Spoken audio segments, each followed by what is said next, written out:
ರೀ ರೀ ರೀ ರೀ ರೀ ಅಯ್ಯೋ ನಮ್ಮ ಸೋದರ ಮಾವ ಬಂದಿದ್ದಾನೆ. ನಮ್ಮ ಮದುವೆಲಿ ಬಂದಿದ್ದು ನಮ್ಮ ಸೋದರ ಮಾವ. ಈಗ ನನಗೆ 11 ವರ್ಷದ ಮಗಳಿದ್ದಾಳೆ. ಈಗ ಬಂದಾನೆ. ಹೋಗ್ರಿ ನಮ್ಮ ಸೋದರ ಮಾವ ಬಂದಾನೆ. ಹೋಗಿ ಅಲ್ಲಿ ಪಾಂಡವಪುರದಲ್ಲಿ 1.5 kg ಮಟನ್ ಹೊಡಿಸ್ಕೊ ಬಂದ್ಬಿಡ್ರಿ. ಚಿಕನ್ ತರಬೇಡ್ರಿ, ಅವ್ರಿಗೆ ಫೈಲ್ಸು.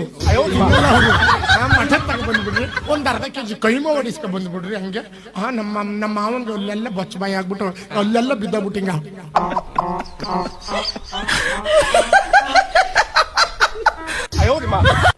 ಬಚ್ಚಬಾಯಿ ಆಗೋಗಿದ್ದು ಕಣ. ಹೋಗ್ರಿ ಕೈ ಮೂಡಿಸಿ. ಅವ್ರ ಕಡೆಯವ್ರು ಬಂದ್ರು.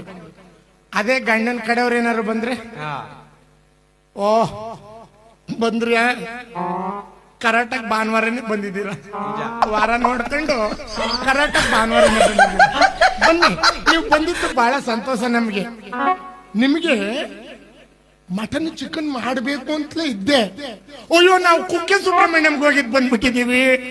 ಪೂಜೆ ಮಾಡಿಸ್ಬಿಟ್ಟು 48 ದಿನ ಈರುಳ್ಳಿ ಬೆಳ್ಳುಳ್ಳಿ ಹಾಕಿರೋದ್ನು ತಿನ್ನಂಗಿಲ್ಲ. ಏನ್ರಿ, ನಿಮ್ ಮಾವ ಬಂದಿದ್ದಾರೆ. ವೈಟ್ ರೈಸ್ ಮಾಡಿಬಿಡೋಣ. ಏನು ವೈಟ್ ರೈಸ್? ರಸಂ ಮಾಡಿಬಿಡೋಣ.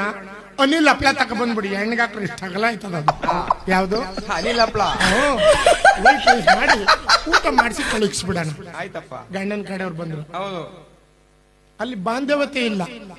ಆಗ ಅವರು 1 ವಾರ ಇರ್ಬೇಕು ಅಂತ ಕಿಟ್ಗೆ ಬಟ್ಟೆ ಹಾಕ ಬಂದಿರ್ತಾರಲ್ಲ, ಇವಳು ಆಡೋದ್ ನೋಡ್ಬಿಟ್ಟು ಇಲ್ಲಕ್ಕೋ ಬೆಳಗ್ಗೆ ಉದಯರಂಗ ಬಸ್ಗೆ ನಾವು ಹೊರಟ್ಬಿಡ್ತೀವಿ. ಯಾಕೆ 1 ವಾರ ಇರ್ಬೋದಾಗಿತ್ತಲ್ಲ.